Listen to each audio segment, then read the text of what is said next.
ఇది చాలా ప్రాముఖ్యమైనటువంటి విషయం దేవుని సంగమా.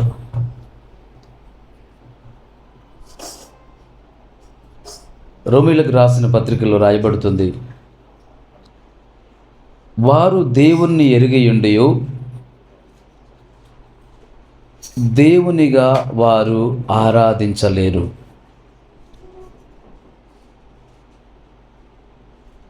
21వ వచనం మొదటి అధ్యాయంలో రాయబడుతుంది, వారు దేవుని ఎరిగియో ఆయన దేవునికి మహిమపరచలేదు, కృతజ్ఞతాస్తుతులు చెల్లింపలేదు కానీ తమ వాదములు ఎందు వ్యర్థులైరి.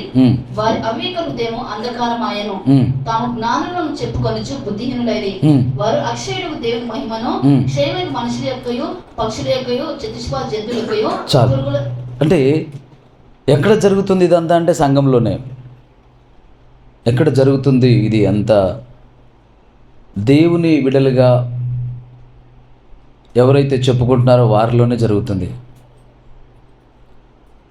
దేవుని ఎరిగియు వారు ఆయనను దేవునిగా మహిమపరచలేదు, కృతజ్ఞతాస్తుతులు చెల్లింపను లేదు. కానీ తమ వాదముల యందు వ్యర్థులైరి, వారి అవివేక హృదయం అంధకారమాయెను. ఎప్పుడైతే దేవుణ్ణి ఎరిగి వాళ్ళు దేవునిగా ఆయనను గుర్తించలేదో, దేవునిగా ఆయనను మహిమపరచలేదో ఏం జరిగిందంట? వాదములు ప్రారంభమయ్యాయంట. దేవుణ్ణి ఎరిగిన వారు దేవుణ్ణి దేవునిగా ఆరాధించడం గనక జరగకపోతే వాళ్ళు ఏం చేస్తారంటే వాదనలు ప్రారంభిస్తారు, వాదిస్తారు. చూడండి, ఈ మధ్యకాలంలో మనం చూస్తున్నాం ఎప్పుడు లేనటువంటి తర్కవాదులు, ఎన్నడూ జరగనటువంటి వాదనలు యూట్యూబ్ ఛానల్స్లో కానీ న్యూస్ ఛానల్స్లో కానీ. ఎవరంతా వీళ్ళంటే నిజంగా దేవుని ఆరాధించే వాళ్ళు కాదు వీళ్ళు. Praise the Lord. యథార్థంగా దేవుని ఆరాధించేవారు ఏ టీవీలో ఇంటర్వ్యూ ఇవ్వట్లా. ఆత్మతో సత్యంతో ఆరాధించే వాళ్ళు, చక్కగా దేవుని సన్నిధిలో ఉండేవారు ఎవరు ఇంటర్వ్యూ ఇట్లా. ఈ దేవుని సన్నిధిలో సమయం వెచ్చించి ఆ మనసు లేక ఈ సమయం అంతా ఎలా చేయాలి, ఎటుపోవాలి, ఆ కాలక్షేపం కోసం ఉన్న వాళ్ళందరూ ఈ టీవీలో యూట్యూబ్లో పడుకుంటూ ఇంటర్వ్యూలు ఇవ్వడం, తద్వారా దేవుని జనాంగంలో, క్రైస్తవ జనాంగంలో అలజడులు రేపడం, ఇలాంటివన్నీ చేస్తున్నారు. వీరంతా ఎవరంటే దేవుణ్ణి ఎరిగారు కానీ దేవుణ్ణి మహిమపరచడం లేదు, దేవునికి కృతజ్ఞతాస్తుతులు చెల్లింపలేదు, తమ వాదముల యందు వ్యర్థులైరి. అయితే వారి అవివేక హృదయము అంధకారమాయెను, వారి అవివేక హృదయము అంధకారమాయెను. జ్ఞానులమని చెప్పుకొనుచు బుద్ధిహీనులైరి. చూసారా? చూడండి, టీవీల్లో కానీ ఇంటర్వ్యూలో ఈ వాదించే వాళ్ళందరూ ఎలా ఉంటారు తెలుసా? నాతో వాదించు చూద్దాం, నాతో వాదిస్తావాను, ఎవరనుకున్నావు నేను? ఇట్లనే మాట్లాడతారు, హెచ్చించుకుంటారు. నా జ్ఞానం ఏంటో తెలుసా, నా బోధ ఏంటో తెలుసా, నీకు తెలుసా? వాదముల యందు వాళ్ళు వ్యర్థులయ్యారు, వారి అవివేక హృదయము అంధకారమైంది. ఎప్పుడైతే ఈ హృదయము చీకట్లోకి వెళ్ళిపోతుందో, ఈ హృదయము చీకట్లోకి వెళ్ళిపోతుందో ఆ తర్వాత వాళ్ళు చేసేవన్నీ పాపపు క్రియలు. వాక్యంలో నుంచి వాళ్ళు మాట్లాడలేరు యథార్థంగా, చీకట్లో ఉంటారు వాళ్ళు. వాక్యమే మాట్లాడుతున్నాం అంటారు. అవును, మరి వాక్యమే మాట్లాడతారు. అపవాది కూడా వాక్యమేగా యేసుక్రీస్తు ప్రభు దగ్గర తీసుకొచ్చింది. అపవాది చీకటి రాజ్యానికి నాయకుడా కాదా? మరి వాడు ఏం తీసుకొచ్చాడు యేసే దగ్గరికి? వాక్యమే తీసుకొచ్చాడు. కానీ ఏ వాక్యం అది? ప్రభువుని శోధించే వాక్యం, సత్యాన్ని మరుగు చేసే వాక్యం, అబద్ధాన్ని ఎత్తి చూపే వాక్యం, మోసాన్ని ఎత్తి చూపే వాక్యం. అంటే దేవుణ్ణి అబద్ధంగా చిత్రీకరించాలి, వాక్యాన్ని అబద్ధంగా చిత్రీకరించాలి. ఇలాంటి ఉద్దేశాలతో, ఇలాంటి ఆశలతో, ఇలాంటి ఆలోచనలతో అతను పనిచేస్తున్నాడు సాతాను. దేవుని బిడ్డలారా, దేవుణ్ణి ఎరిగి వారు దేవునిగా మహిమపరచలేదు. వారు అలా ఉన్నారు. కానీ మరి ఒక చోట ఒక తల్లి కనపడతా ఉంది.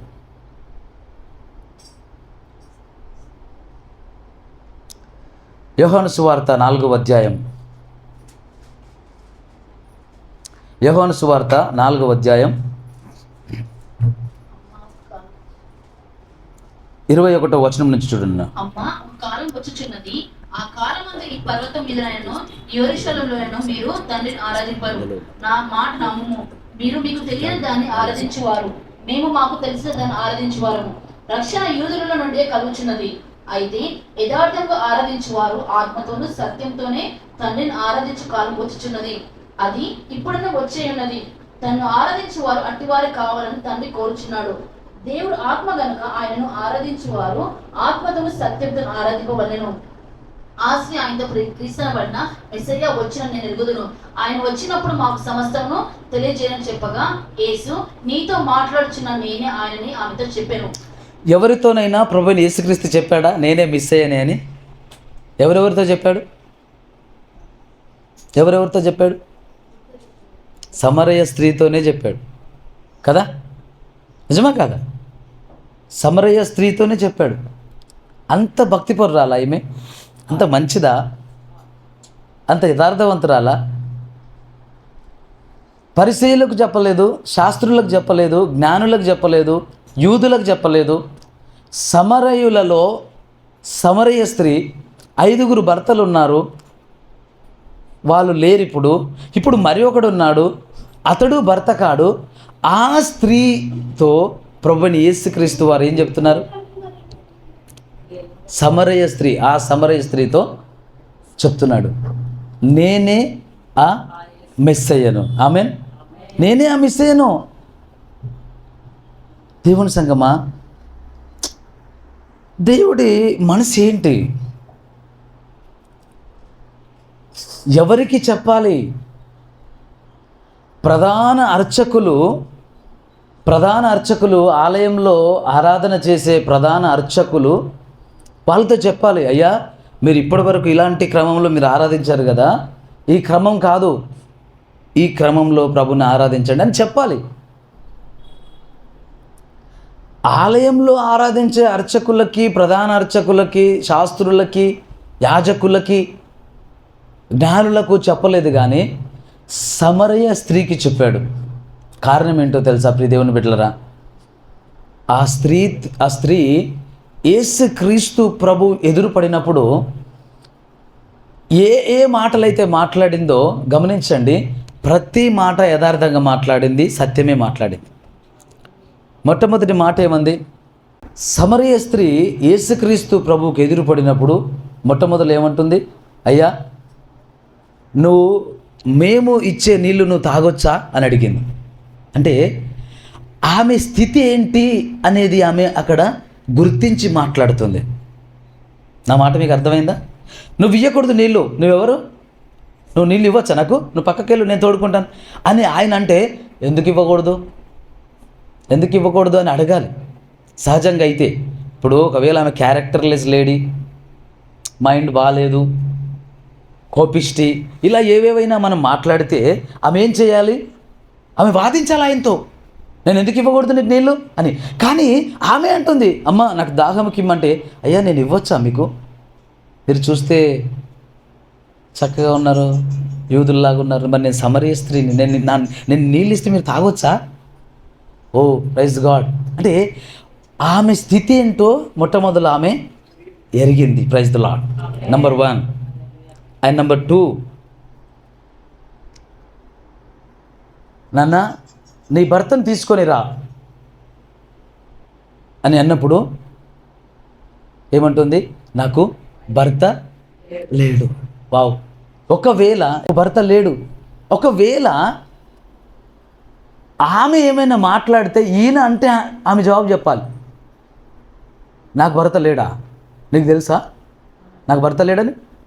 అసలు నాకు ఒక్కరు ఉన్నారనుకుంటున్నావా నువ్వు? ఎంతమంది ఉన్నారో తెలుసా నాకు భర్త లేడని నువ్వు ఎట్లా చెప్తావు కదా? ఒకవేళ ఎవరైనా నీకు భర్త ఎక్కడున్నాడని అంటే నీవెవరు అడగడానికి, నీకెక్కడుంది అధికారం? అలా మాట్లాడాలి ఆమె. కానీ ఆమె, అమ్మ నీ భర్తను తీసుకొని రా అంటే, సరే అయ్యా తీసుకొస్తా అని ఉన్నవాన్నైనా తీసుకురావాలి. ఇప్పుడు ఒకడు ఉన్నాడు కదా, ఉన్నాడు అన్ననా? ఉన్నాడు. వాడినైనా తీసుకురావాలిగా. కానీ ఆ తల్లి ఏమంటుంది, అయ్యా నాకు పెనిమిటి. ప్రైజ్ ద లార్డ్, సత్యమే చెప్పావు నువ్వు. యేసయ్య ఎంతమందితో అన్నాడు ఇట్లా, నువ్వు సత్యం పలికావని? అర్థమవుతుందా? సమరయ స్త్రీకి ఎలా ఆరాధన చేయాలో నేర్పించాడు. అంటే ప్రైజ్ గాడ్, ఎంత ఎలిజిబుల్ లేడీ ఆమె. ఆమె ఎంత అర్హత కలిగిన స్త్రీ ఆమె. ఆలయంలో ప్రధాన యాజకులకు లేదు అర్హత, శాస్త్రులకు లేదు అర్హత, యూదులకు లేదు అర్హత. సమరయ పట్టణంలో సమరయ స్త్రీకి అర్హత ఉంది. అది యేసుక్రీస్తు ప్రభువారు గుర్తించారు. అందుకే మీరు గమనించండి, అది ఎన్నిసార్లు మీరు చదివి ఉంటారు. ఇవన్నీ మీకు ఎప్పుడైనా తట్టాయా? ఎక్కడైనా విన్నారా? ఎప్పుడైనా తట్టాయా? ఎందుకు చెప్పుంటాడు సమరయ స్త్రీకి? ఆలయంలో ఆరాధన నడిపించే ఆరాధన లీడర్స్ ఉంటారు, వర్షిప్ లీడర్స్. అవునా? వర్షిప్ టీం ఉంటుంది, ఆరాధన నడిపించే గుంపు ఉంటుంది. ఆ గుంపుకు చెప్పాలి, ఆ లీడర్కి చెప్పాలి, ఆ యాజకుడికి చెప్పాలి. వాళ్ళకి ఎవరికి చెప్పక ఈ సమరయ స్త్రీతో చెప్తున్నాడు ఆరాధన గురించి. ఎందుకు చెప్తున్నావయ్యా సమరయ స్త్రీ కంటే? ఇగో ఇక్కడ నువ్వు గమనించు, నేనేం మాట్లాడాను వచ్చిన దగ్గర నుంచి. నీ భర్తను తీసుకొని రానా అంటే, నాకు భర్త లేడు. సత్యమే చెప్పావు, నీకు భర్త లేడు. ఇప్పుడున్నవాడు నీ వాడు కాదు. నీకు 5 పెనిమిటిలు ఉండిరి. 5? Praise lord. అవంటది, ప్రభువా నువ్వెవరో ప్రవక్తవని నేను గ్రహించుచున్నాను. ఆమేన్. నువ్వెవరో కానీ నువ్వు సామాన్యుడు కాదు, నువ్వు ప్రవక్తవని గ్రహించుచున్నాను. మాకు మెస్సేజ్ వచ్చినప్పుడు అన్నీ బోధిస్తాడు అని మా వాళ్ళు చెప్తుంటే నేను విన్నాను. మాకు మెస్సేజ్ వచ్చినప్పుడు అన్నీ బోధిస్తాడంట, అన్నీ చెప్తాడంట. అంటే మెస్సయ్య గురించి ఎదురు చూస్తున్న ఒక మనిషి ఆమె. Praise the Lord. నాన్న, అందరితో దేవుడు మాట్లాడాడు నాన్న. ఏ హృదయం అయితే ఆయన స్వరం వినాలని ఆశపడుతుందో ఆ హృదయంతో మాట్లాడతాడు. ఆమేన్. 1000 మంది కాంగ్రిగేషన్ ఉండొచ్చు, దేవుడు 100 మందితోనే మాట్లాడచ్చు. దేవుడు కదా, సామర్థ్యం లేదండి. దేవుడి సామర్థ్యం గురించి నాదా మాట్లాడొద్దు, సిద్ధమైన హృదయంతో మాట్లాడే దేవుడు ఆయన. ఆమేన్. పందుల ముందు ముత్యాలు చల్లొద్దని చెప్పింది ఆయన. అందరితో ఎందుకు మాట్లాడతాడు? ఏ హృదయం సిద్ధంగా ఉందో ఆ హృదయంతో మాట్లాడతాడు. ఏ మనిషి సిద్ధంగా ఉన్నాడు ఆ మనిషిని వాడుకుంటాడు ఆయన పనిలో. అంతేగాని నాతో దేవుడు మాట్లాడలేదు, నన్ను దర్శించలేదు, నాకెందుకు కళలు రావట్లేదు, నాకెందుకు దర్శనాలు రావట్లేదు, లేదు నాన్న, సరిపోవు నువ్వు అలా మాట్లాడటానికి. దేవుని బిడ్డ సరిపోవు. ఆ సమరయ స్త్రీ మెస్సయ్య వస్తాడట, మాకు అన్నీ బోధిస్తాడట అంటే మెస్సయ్య గురించి ఎదురు చూస్తున్న ఒక మంచి మనసున్న హృదయం ఆమెది. అన్నాడు, నేనే ఆ మెస్సయ్యను. Praise the lord. ఎన్ని చెప్పాడండి సమరయ స్త్రీకి కదా. అంత అర్హత ఉందా మనకి? లేదు. ఆ సమరయ స్త్రీలో ఉన్న అర్హత మనలో ఉందా అంటే ఏమో మరి. ఉంది అని చెప్పగలిగిన ధైర్యం ఉందా మనకి? అంత యథార్థవంతులమా?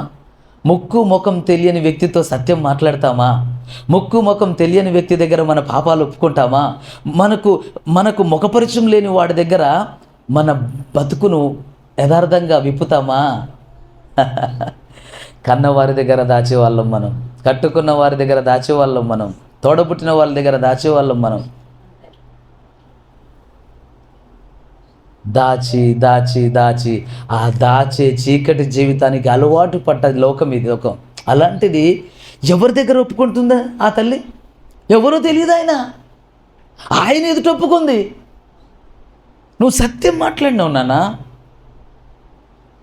అందుకే మహామహులు అనుకున్న వాళ్లకు చెప్పని ఆ మనోహరమైన మర్మంతో కూడిన సత్యాన్ని ఈ పామరురాలు సమరయ స్త్రీ, క్యారెక్టర్లెస్ లేడీ అక్కడ ఉన్న సొసైటీకి, కానీ యేసయ్య దృష్టిలో షీఈస్ రైట్ ఫర్ రెవల్యూషన్. హల్లెలూయా. ప్రత్యక్షత పొందుటకు సమరయ స్త్రీ అర్హురాలు. ఆమేన్. నాన్న, ఎవరిలో తగ్గింపు ఉంటుందో, ఎవరిలో యథార్థత ఉంటుందో, ఎవరు వాస్తవాన్ని ఎరిగి బతుకుతారో, ఎవరు సత్యాన్ని ఎరిగి ప్రభుని స్తుతిస్తారో, ఎవరు సత్యాన్ని ఎరిగి ప్రభు వైపు కనులెత్తుతారో వారిని దేవుడు పక్కకు పెట్టడు. నువ్వెక్కడైనా వెళ్ళొచ్చు నాన్న, నువ్వెక్కడైనా ఉండొచ్చు, కానీ నువ్వు క్రీస్తుకి సెంటర్ పాయింట్లోకి వచ్చేస్తావు. Praise the Lord. ప్రభువుకి నువ్వు సముఖంగా ఉంటావు. నువ్వు దేశాలు దాటు, రాష్ట్రాలు దాటు, పల్లెలు దాటు, పట్టణాలు దాటు. నేను వీడోడు ఆయన. నీ హృదయం సిద్ధంగా ఉంది, ఎదురు చూస్తుంది. నా ప్రభుని కలవాలి, నా ప్రభుని ఆరాధించాలి. మెస్సయ్య కోసం ఎదురు చూస్తుంటే ఆమె దగ్గరికే ఆయన వచ్చాడు. ఏవో కొంచెం నీళ్ళు కావాలి, నీళ్ళు తాగి వెళ్ళిపోలేదు ఆయన. జీవజలముల గురించి బోధించాడు ఆయన ఆమెకు. అసలు ఆమె ఎంత ఎలిజిబుల్ లేడీ అండి నిజంగా. ఆమె సువార్త విన్నది యావత్తు సమరయ పట్టణమే దేవుడికి స్తోత్రం కలుగును గాక. హల్లెలూయా. వావ్, నిజంగా ఆ స్త్రీలో కొంత భాగ్యమైన మనకు దొరికితే చాలా. ఆమె ఎంత గొప్ప స్త్రీ అండి ఆ తల్లి. 5 భర్తలు ఉన్నారా? ఉన్నవాడు 6వ వాడు ఆమె వాడు కాదా? ఇవా నువ్వు చూస్తావు? ఇవేనా నువ్వు మాట్లాడతావు? మనుషులు ఏం చూస్తారు, ఏం మాట్లాడతారు? ఎంతసేపు వ్యర్థమైనవి, పనికిరానివి. ఏం పనికి వస్తాయి నీకు? దేని గురించి ఆలోచించాలి నువ్వు? దేని గురించి మాట్లాడుకోవాలి నువ్వు? దేని గురించి మాట్లాడుతున్నావు? దేని గురించి సమయం వెచ్చిస్తున్నావు? సమరయ స్త్రీ ఆ సమరయుల ఊళ్ళో వెళ్ళి 2-3 రోజులు గడిపడేసా. Praise the lord. అసలు వాళ్ళు ఎలాంటి వాళ్ళో తెలుసా? అప్పటి దినములలో వాళ్ళు అంటరాని ప్రజలు. వాళ్ళను తాకకూడదు, వాళ్ళను ముట్టకూడదు. వాళ్ళు నిషేధింపబడిన జనం, తృణీకరింపబడిన జనం. వాళ్ళ ఊరు వేలు. అసలు వాళ్ళ పేరుతోనే వాళ్ళ ఊరు పేరు. వాళ్ళెవరు? సమరయులు. సమరయుల ఊరు, సమరయ స్త్రీ, సమరయ పట్టణం. వాళ్ళకు కులగోత్రం లేదు, వాళ్ళకు ఇంకా పేర్లు లేవు, వేరే పేరు లేదు. సమరయ స్త్రీ. ఎంతమంది ఉన్నారు సమరయ స్త్రీ? అందరూ సమరయ స్త్రీలు రా వీళ్ళు. వాళ్ళకి వేరే పేరు లేదా? వాళ్ళకి పేరు ఎందుకు రా? సమరయులు. వాళ్ళు తోసే, వాళ్ళని పక్కకు పెట్టేసి, వాళ్ళు ఎలిజిబుల్ కాదు, వాళ్ళు పక్కకు పెట్టి స్టేట్గా ఎవరు? ఇక్కడ యూదులు వాళ్ళు శ్రేష్టమైన వాళ్ళు. ఇక్కడ శాస్త్రులు వాళ్ళు బహుశ్రేష్టమైన వాళ్ళు. పరిసయ్యులు గొప్ప జ్ఞానం గలవారు. ప్రధాన యాజకులు అయ్యో వాళ్ళతో మనం మాట్లాడనేకూడదు, వాళ్ళు మాట్లాడినప్పుడే మనం వినాలి అంతే. కానీ యేసయ్య శాస్త్రులు పక్కకు వెళ్ళండి నాన్న, మీతో నాకు పని లేదు. జ్ఞానులు, నా దృష్టిలో మీరు జ్ఞానం గలవారు కాదు, అబద్ధాలు ఉన్నాయి మీ లోపల, పక్కకి వెళ్ళండి. దాటేసి దాటేసి దాటేసి దాటేసి దాటేసి సమరయ స్త్రీ దగ్గరికి వచ్చాడు. ఏ హృదయం సిద్ధంగా ఉంటుందో ఆ హృదయాన్ని దేవుడు గుర్తిస్తాడు. Praise the Lord. నానా, నువ్వు మనుషుల చేత తృణీకరింపబడవచ్చు. మనుషుల దృష్టికి నీవు పలుచని దానివి, మనుషుల దృష్టికి నీవు చాలా తెలివి తక్కువ వాడివి, మనుషుల దృష్టికి నీవు డబ్బు లేని దానివి, మనుషుల దృష్టికి నీవు పెద్దగా చదువుకోని వాడివి, చదువుకోని దాని కనపడవచ్చు నాన్న. కానీ యేసయ్యకు నీ చదువో, నీ జ్ఞానమో, నీ అందమో, నీ ఐశ్వర్యమో, నీకున్న ఉద్యోగమో ఇవన్నీ కాదు, నీ హృదయము. ఆమేన్. నీ హృదయం కావాలి. ఎవరు నమ్ముతారు? నీ బతుక్కు నీకు ఒక నీతి ఉందా? నీ బతుక్కు నిజాయితీ ఉందా నీకు? ఎంతమంది భర్తలు నువ్వు చెప్తే నమ్ముతారా? ఊరు మొత్తం రక్షణ పొందింది. హల్లెలూయా. ఊరు మొత్తం సమరయ పట్టణమే, సమరయ ప్రాంతమే రక్షకుని చేర్చుకుంది ఒక్క సమరయ స్త్రీ వల్ల. అది నీ క్యారెక్టర్ ఉందా అని అనొచ్చు ఎవరైనా, కానీ ఆ క్యారెక్టర్ లేని ఆమెనే ఒక సువార్థికురాలిగా మార్చాడు యేసయ్య. ఆమెన్. ఏమైంది? ఆమె ఒక సువార్థికురాలైంది. ఒక సువార్తను మోసింది. ఎక్కడికి? పట్టణానికి. ఆమెన్. Praise the Lord. నీ హృదయం సిద్ధంగా ఉండాలంతే. దేవుడికి కావాల్సింది నీ హృదయం మాత్రమే. మిగతావన్నీ అవి ప్రాబ్లం కావు. అన్నీ మార్చగలడు, అన్నీ సమకూర్చగలడు. డబ్బా అది సమస్యే కాదు. మిగతా విషయాలు ఇంకా ఉన్నాయా? ఏవి సమస్య కాదు. సమస్య ఏంటి? నీ హృదయం. అది సిద్ధంగా లేకపోతే నువ్వు ఆయన చేరలేవు. అది నీ హృదయం సిద్ధంగా లేకపోతే ఆయన నీ దగ్గరికి రాడు. ఒక్కసారే మాట్లాడాడు ఎవరితో? సౌలుతో. సౌలు పౌలు అయిపోయాడు అంతే. Praise the Lord. ఒక్కసారి మాట్లాడితే అసలు ఏంటి ఆ సౌలు సంఘాన్ని హింసించిన వాడు, సంఘాన్ని గాయపరిచిన వాడు, కొందరిని చంపినవాడు, అలాంటి వాడిని దేవుడు ఎట్లా వాడుకున్నాడు అంటే, సౌలు చేసిన క్రియలు నువ్వు చూస్తున్నావు, సౌలు హృదయం దేవుడు చూస్తున్నాడు. సౌలు ఒక్కసారి తీర్మానం తీసుకుంటే ప్రాణం పోయినా పర్వాలేదు, కానీ తీర్మానం మాత్రం మారదు. ఆమెన్. అది సౌలు అంటే. Character, inner character, very strong personality, inner character.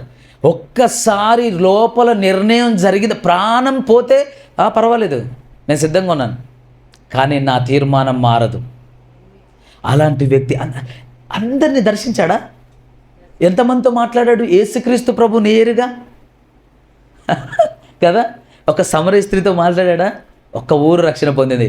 యేసయ్యతో పలకరించాడా? Bible నూతన నిబంధన 60-70% మొత్తం ఆయన చేతులకి వచ్చింది.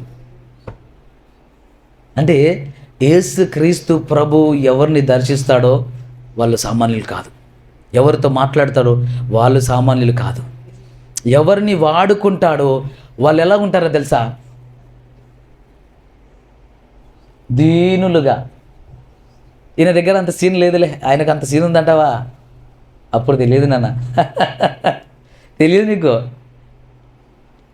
ఈయనకు అంత జ్ఞానం ఉందా? ఈమెకు అన్నీ తెలుసా? ఈమె ఈమెతో నాతో మాట్లాడతా? ఈమె నీతో మాట్లాడడం కాదు, నీలో దయ్యాన్ని కూడా ఎలగొడతావే.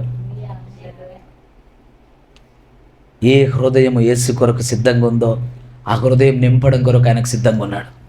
ఏ హృదయం ఆయనను వెతుకుతుందో ఆ హృదయాన్ని ఆయనే సమీపంగా వస్తున్నాడు.